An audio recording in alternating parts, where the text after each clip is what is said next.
नमस्कार दोस्तों, मौसम चलवास में आपका स्वागत है। बात करेंगे राजस्थान के मौसम के बारे में, जिसमें आपको बताएंगे कि अगले 24 घंटों के दौरान कैसा रहेगा राजस्थान के क्षेत्रों में मौसम। तो यहाँ पर देख सकते हैं राजस्थान के पश्चिमी भागों की ओर यानी पाकिस्तान के लगभग मध्य पश्चिम भागों की ओर एंटी साइक्लोन बना हुआ है, जो कि जैसे जैसे कोई सिस्टम बनता है या फिर कोई नया सिस्टम आता है या फिर जेट का भी उतार चढ़ाव होता है, वैसे एंटी साइक्लोन की भी जगह बदलती रहती है। तो इस समय राजस्थान के भागों पर दक्षिण पूर्वी हवाओं का दायरा बढ़ने वाला है अगले 24 घंटों के दौरान। और जो एंटी साइक्लोन है वह भी जो है पाकिस्तान के मध्य भागों के आसपास है, जिसका असर जो है राजस्थान पर अब जो है अगले 24 घंटों में कुछ कम होगा। और कुछ जो है दक्षिण पूर्वी नम हवाएं भी बढ़ेगी, तो वहीं कुछ जगहों पर जो है ये दक्षिण पश्चिमी हवाओं का दायरा भी हल्का हल्का दिन में देखने को मिल सकेगा, जिससे यहाँ पर नमी वाली मात्राएं राजस्थान में बढ़ने वाली है। और नमी बढ़ते ही यहाँ पर तापमान में कुछ उछाल आएगा, हल्का सा जो है तापमान बढ़ेगा।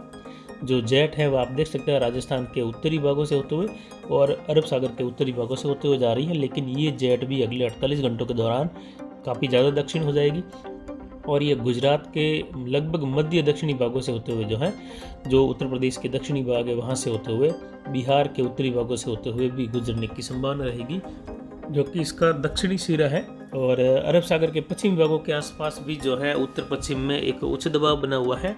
और जो तमिलनाडु के उत्तर मध्य भाग है वहाँ पर एक निम्न दबाव है, तो वहीं केरल के उत्तरी भागों पर एक सर्कुलेशन बना हुआ है। बंगाल की खाड़ी के दक्षिण पूर्वी मध्य भागों की ओर बढ़ता हुआ एक चक्रवाती हवा का क्षेत्र, जो कि अगले 48 घंटों के दौरान निम्न दबाव बनते हुए आगे बढ़ेगा और उसके बाद इसके जो है डिप्रेशन बनने की भी संभावनाएं बन रही हैं और डिप्रेशन के बाद इसके डीप डिप्रेशन तक जाने की संभावना है।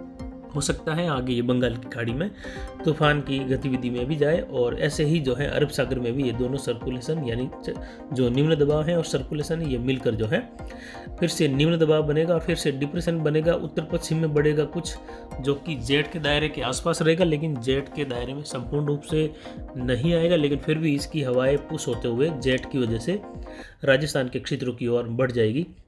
जैसा कि आप देख सकते हैं दोनों ही सिस्टम इस प्रकार रहेंगे और जेट जो है नीले कलर में ऊपर रहेगी, जब ये हवाएं जो हैं दोनों ही सिस्टम के आसपास इस प्रकार घूम रही होगी। और जैसे ही जब जो जेट धारा है ये अरब सागर के उत्तर मध्य भागों के आसपास पहुंचेगी, तो इन जेट धाराओं की हवाओं के कारण ही जो है जो अरब सागर में मौजूद सिस्टम है इसकी हवाएं भी जो हैं इस जेट से प्रभावित होते हुए और इससे जो है या इसके साथ साथ ये हवा यहाँ से मुड़कर राजस्थान के क्षेत्रों की ओर बढ़ेगी।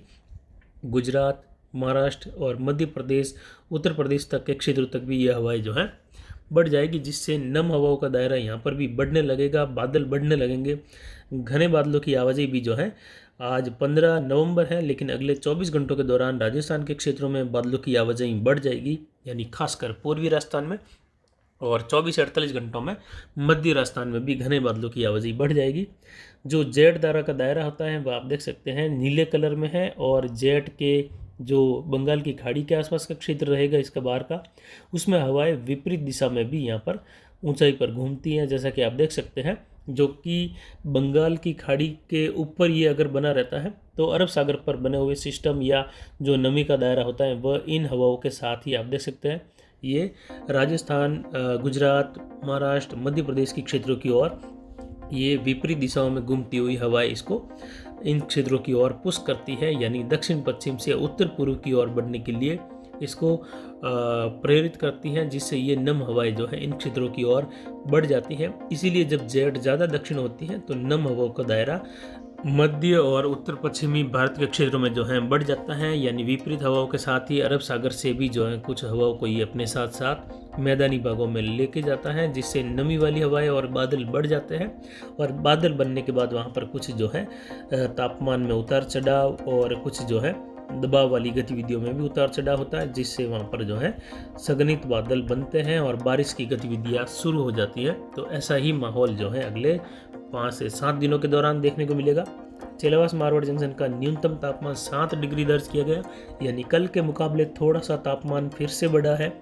और अधिकतम तापमान कल जो है 31 डिग्री के आसपास रहा, लेकिन आज जो है अधिकतम तापमान में कुछ हल्की बढ़ोतरी देखने को मिल सकती है।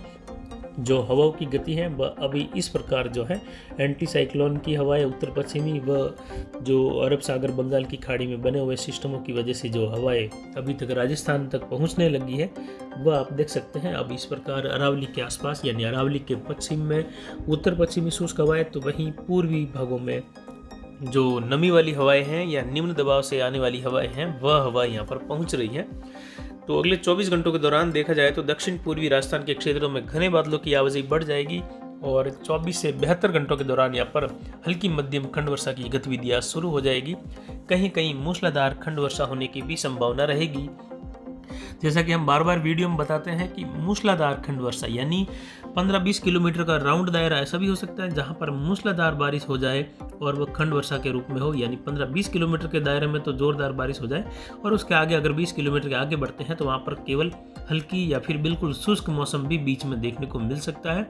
फिर उसके आगे वापस बारिश हो सकती है। तो इस प्रकार की खंड वर्षा जो है दक्षिण पूर्वी राजस्थान में जो है 17-18 के दौरान देखने को मिल सकती है। कई भागों में अजमेर के जो क्षेत्र है वहाँ से लेकर कुछ भरतपुर संभाग के क्षेत्र हैं, कुछ जो जयपुर के दक्षिण मध्य भाग हैं, जयपुर संभाग के कोटा, अजमेर, उदयपुर के क्षेत्र हैं। फिर उसके बाद ये जो जोधपुर संभाग के क्षेत्र हैं जैसे कि जो जोधपुर, पाली, सिरोही, जालोर के आसपास के क्षेत्र, यहाँ पर भी खंड वर्षा की गतिविधियाँ रहेगी। फिर आगे जैसे ही 19-20 तारीख का समय आएगा तो उसमें जो है जोधपुर, नागौर, कुछ जो है बीकानेर के दक्षिण पूर्वी सटे हुए भाग है, नागौर से दक्षिणी चूरू के जो नागौर सटे हुए वहाँ पर भी कुछ खंड वर्षा छुटपुट हो सकती है। तो वहीं फड़ौदी, शेरगढ़ के क्षेत्र हैं, पोखरण से लेकर बालोतरा तक के क्षेत्रों में भी जो है जालोर सहित खंड वर्षा की गतिविधियां आने वाले समय में यानी 18 से लेकर 22 नवंबर के बीच में देखने को मिलेगी। अलग अलग समय में अलग अलग क्षेत्रों में ये खंड वर्षा रहेगी। इसका मतलब यह नहीं कि ये खंड वर्षा बताइए उत्तरी राजस्थान तक भी जो है ऐसी ही खंड वर्षा हो जाए। वहाँ पर ऐसी खंड वर्षा की संभावना फिलहाल नहीं है, नहीं ज़्यादा ऐसी कोई संभावना पश्चिमी जैसलमेर तक के क्षेत्र में भी फिलहाल दिखाई नहीं दे रही है। लेकिन आने वाले समय में अगर ऐसी गतिविधियां वहां पर भी बनती हैं तो उसकी जानकारी दी जाएगी। लेकिन ये खासकर जो होने वाली है खंड वर्षा वह उदयपुर संभाग के क्षेत्र हैं, यानी उदयपुर संभाग के जिले हैं राजसमंद, उदयपुर, डूंगरपुर, बांसवाड़ा, प्रतापगढ़, चित्तौड़गढ़ और कोटा संभाग के कोटा, बूंदी, बारा, झालावाड़ है। भरतपुर संभाग के भरतपुर, धौलपुर, करौली, सवाई माधोपुर हैं। जयपुर संभाग के जो सीकर के क्षेत्र हैं जयपुर हैं, कुछ अलवर और दौसा के क्षेत्र हैं, एक आध कुछ जो हैं झुंझुनू से लेकर अजमेर संभाग के नागौर, अजमेर, टोंक, भीलवाड़ा। तो वहीं जोधपुर संभाग के जोधपुर, पाली, जालोर और सिरोही के क्षेत्र ज़्यादातर रहेंगे, जिसमें पाली के ज़्यादातर क्षेत्रों में तेज़ खंड वर्षा की गतिविधि जैसी संभावनाएं भी बनती हुई दिखाई दे रही है। लेकिन कहीं कहीं मध्यम से लेकर भारी बौछारें भी दक्षिण पूर्वी मध्य राजस्थान से लेकर पाली, सिरोही, कुछ पूर्वी और नागौर के आसपास के क्षेत्रों तक, यानी पूर्वी जोधपुर से लेकर नागौर के आसपास के क्षेत्रों तक भी बन सकती है, जिसकी जानकारी आने वाले समय में देंगे, क्योंकि ये घटत बढ़त जो है हर दिन की मौसमी गतिविधियों के आधार पर होती रहती है। पर दक्षिण पश्चिमी राजस्थान में देखा जाए तो पाली, जालोर, सिरोही के क्षेत्रों में मौसम शुष्क बना रहेगा। पाली के और सिरोही के क्षेत्रों में बादलों की आवाजाही 24 घंटों के दौरान हल्की ऊंचाई वाले बादल बढ़ सकते हैं। बाड़मेर, जैसलमेर, जोधपुर के क्षेत्रों में भी मौसम लगभग शुष्क बना रहेगा 24 से 48 घंटों के दौरान। तो वहीं 17 तारीख से मौसमी गतिविधियां पाली के क्षेत्रों से लेकर बदलेगी और 17-18 से यहाँ पर खंड वर्षा शुरू होने की संभावना है, जो कि जोधपुर, पूर्वी बाड़मेर, जालोर, सिरोही तक ये क्षेत्रों में खंड वर्षा देखने को मिल सकती है। तो वहीं पूर्वी जैसलमेर तक के क्षेत्रों में भी कुछ जगहों पर खंड वर्षा की संभावनाएं 17-18 से लेकर आने वाले 22 नवंबर के बीच में देखने को मिल सकने की संभावनाएं बन रही हैं। फिलहाल मौसम शुष्क बना रहेगा, लेकिन 22 तारीख के बाद शीतलहर जैसी गतिविधि भी यहाँ पर बनने की संभावनाएं देखी जा सकती है। दक्षिण पूर्वी राजस्थान के क्षेत्रों में देखा जाए तो यहाँ पर भीलवाड़ा, राजसमंद, उदयपुर, डूंगरपुर, बांसवाड़ा, प्रतापगढ़, चित्तौड़गढ़, कोटा, बूंदी, बारा, झालावाड़ में सभी जगह मौसम फिलहाल शुष्क बना रहेगा। कुछ जगहों पर घने बादल व घना कोहरा भी देखने को मिल सकता है अगले 24 घंटों के दौरान, और घने बादलों की आवाजाही के साथ ही जो है छुटपुट बौछारों की गतिविधियां भी 17 तारीख से यहाँ पर शुरू होने की संभावना है। आने वाले समय में देखा जाए तो 17 से लेकर 21-22 नवंबर के बीच में यहाँ पर हल्की मध्यम तो कहीं तेज तो कहीं कहीं मूसलाधार गतिविधि एक-दो स्थानों पर मध्यम से लेकर भारी बौछारें भी देखने को मिल सकती हैं। तो बीच बीच में कहीं कहीं मौसम के शुष्क बने रहने की भी संभावना है, यानी हर जगह अलग अलग गतिविधि में होगी। कहीं हल्की होगी, कहीं छुटपुट, कहीं बिल्कुल नहीं होगी, कहीं मध्यम तेज होगी, कहीं मूसलाधार झड़ी लग सकती है, तो कहीं मध्यम से लेकर भारी बौछारें भी देखने को मिल सकती हैं। इस प्रकार बारिश जो है दक्षिण पूर्वी राजस्थान के क्षेत्रों में यानी अलग अलग तहसील में अलग अलग हो सकती हैं बारिश की गतिविधियाँ, लेकिन कहीं कहीं बड़े दायरे की बारिश भी देखने को मिल सकती है। इसके अलावा उत्तर पूर्वी राजस्थान में देखा जाए तो यहाँ पर झुंझुनू, सीकर, अजमेर, टोंक, सवाई माधोपुर, करौली, धौलपुर, भरतपुर, दौसा, जयपुर, अलवर सभी जगह यहाँ पर भी मौसम शुष्क रहेगा। दक्षिण पूर्वी हवाओं का दायरा यहाँ पर बढ़ने वाला है 24 घंटों के दौरान, जिससे कुछ नम हवाएं बढ़ेगी। तापमान में हल्की बढ़ोतरी भी देखने को मिलेगी। अजमेर, टोंक, जयपुर, दौसा के क्षेत्र हैं, करौली, धौलपुर और सवाई माधोपुर, भरतपुर से लेकर यहाँ पर भी जो है आने वाले समय में बारिश की गतिविधियाँ देखने को मिल सकती हैं। अलवर से लेकर बाकी झुंझुनू के क्षेत्र लगभग शुष्क बने रहेंगे। छुटपुट जगहों पर खंड वर्षा जैसी गतिविधि आने वाले समय में देखने को मिल सकती है। समय के साथ ये गतिविधि बढ़ भी सकती है, जिसकी जानकारी आने वाले समय में आपको लगातार देते रहेंगे। उत्तर पश्चिमी राजस्थान में देखा जाए तो गंगानगर, हनुमानगढ़, चूरू, नागौर, बीकानेर के क्षेत्रों में ज़्यादातर मौसम शुष्क बना रहेगा। आने वाले समय में केवल नागौर के क्षेत्रों में बारिश की गतिविधियाँ हल्की मध्यम, कहीं तेज तो कहीं कहीं मूसलाधार खंड वर्षा भी हो सकती है, जिसकी जानकारी आने वाले समय में लगातार देते रहेंगे। जबकि जो बीकानेर के क्षेत्र हैं, चूरू के क्षेत्र हैं, ज़्यादातर शुष्क बने रहेंगे। छुटपुट जगहों पर दक्षिणी भागों में खंड वर्षा जैसी गतिविधि बन सकती है। गंगानगर और जो हनुमानगढ़ के क्षेत्र, यहाँ पर बादलों की आवाजाही भले ही बढ़े, लेकिन कोई खास गतिविधि देखने को मिलने की फिलहाल संभावनाएं नहीं है, लेकिन आने वाले समय में कोई संभावनाएं बनती हैं तो इसकी जानकारी आपको देने की कोशिश करेंगे। तो फिलहाल अभी की जानकारी के लिए इतना ही।